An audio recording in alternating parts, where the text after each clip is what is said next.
Hi guys. Let's see how to set Windows Media Player as the default on Windows 10 computer. Although it may seem like an outdated program, but Windows 10 still has Windows Media Player.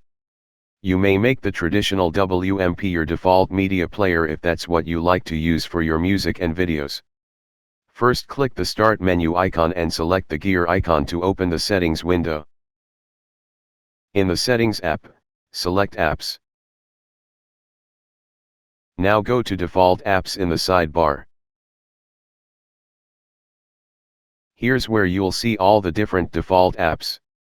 The ones we want to change are our Music Player. Select Windows Media Player from the list of applications. You're all done. Now, whenever you select a music or video file, Windows Media Player will open and play it.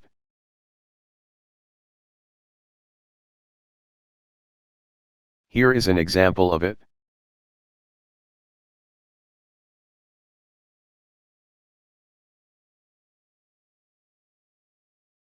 That's it. So if you enjoyed the video, please like, share and comment to the video and subscribe to my channel. Thank you.